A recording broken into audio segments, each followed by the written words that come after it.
Bismillahirrahmanirrahim. Assalamualaikum warahmatullahi wabarakatuh. Selamat datang di ruang kedaulatan rakyat, di mana kebebasan berekspresi tak boleh dibungkam. Tidak benar kalau ada hoax yang mengatakan bahwa dana haji digunakan pemerintah untuk keperluan ini dan itu, termasuk keperluan untuk membangun IKN. Itu sama sekali tidak benar. Yang ada justru melalui BPKH pemerintah mensubsidi jamaah haji agar biaya besar yang harus dikeluarkan oleh jamaah agar bisa ke tanah suci bisa lebih ringan bagi jamaah. Itu sudah digunakan untuk sukuk. Sukuk itu surat berharga syariah negara, SBSN.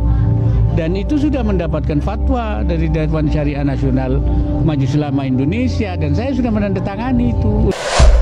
Gus Yakut yang mengatakan bahwa 1-2 tahun yang lalu ya menegaskan bahwa tidak ada penggunaan dana haji untuk penggunaan bisnis disimpan di satu tempat kemudian itu menghasilkan.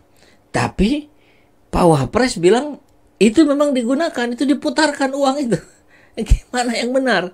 Mana yang sesat kalimatnya? Kan orang yang daftar dari 4 tahun, 5 tahun yang lalu kan sekarang masih tersimpan.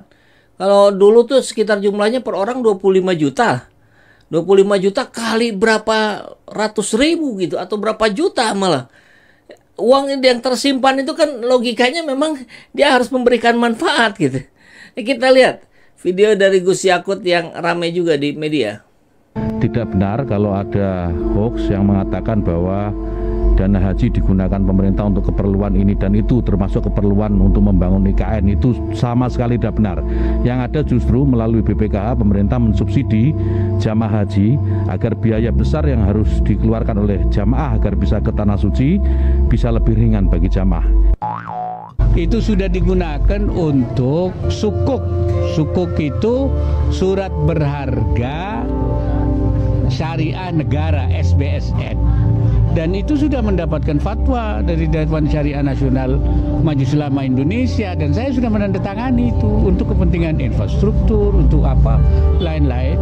Nah, justru dana haji itu harus digunakan pada proyek-proyek yang aman, yang misalnya itu penggunanya itu pemerintah, seperti misalnya jalan, lapangan terbang, kemudian juga pelabuhan atau apa.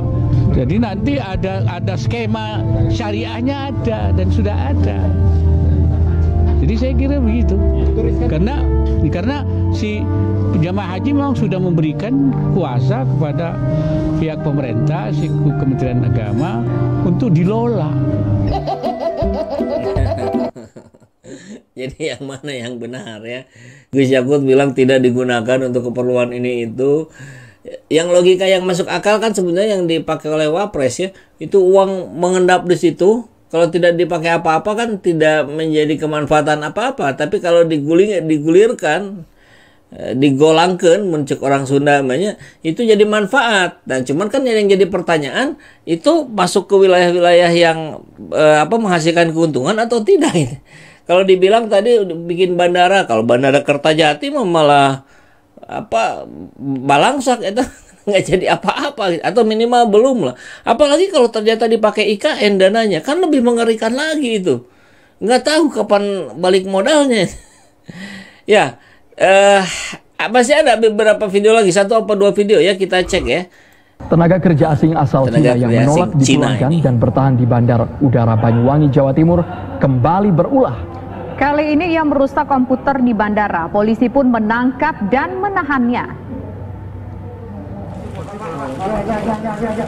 Utusan PT Sinoma Engineering berdiskusi dengan petugas Bandar Udara Banyuwangi dan kepolisian untuk memindahkan Cui Changking dari bandara. Saya terima kasih dan mengaku prihatin atas kejadian ini. TK Cina ngamuk, nggak mau dipulangin. Kesalahan internal problem di PT Sinoma yang terkait Mr. Changking ini, kami mohon diselesaikan dengan baik-baik.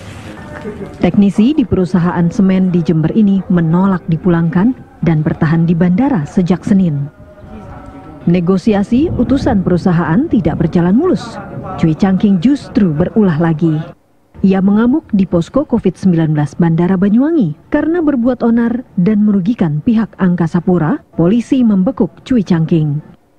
Yang bersangkutan diduga telah melakukan pengerusakan terhadap unit komputer yang berada di Bandara Apik 2 Banyuwangi dan dilaporkan langsung oleh Eksekutif General Manager APSEC, dan tersangka telah kita amankan di Polresta Banyuwangi guna ditindaklanjuti dalam proses penyidikan.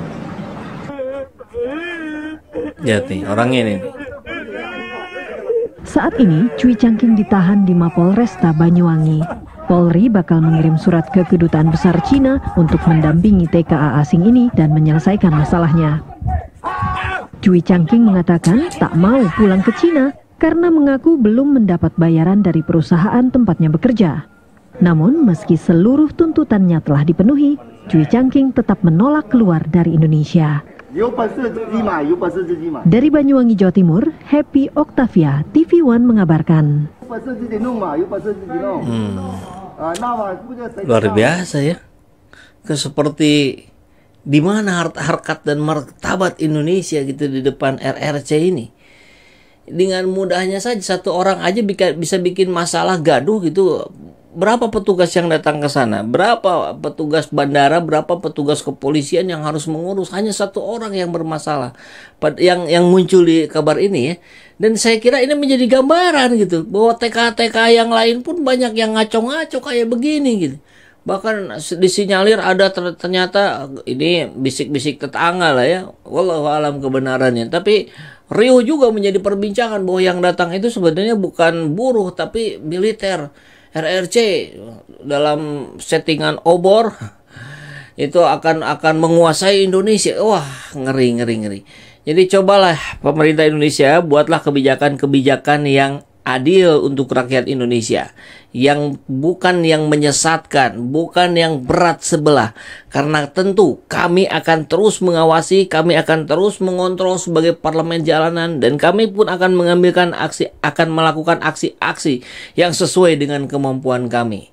Hari ini kami berisikan media sosial. Nanti kita lihat apa yang lebih dahsyat bisa kita lakukan kalau pemerintah tidak bertobat, tidak kembali pada jalur yang semestinya untuk mensejahterakan rakyat Indonesia. Assalamualaikum warahmatullahi wabarakatuh. Salam perubahan, salam kedaulatan rakyat. Hei penguasa, ini kami rakyat jelata. Kau ada untuk siapa? Hei penguasa, ini kami rakyat jelata.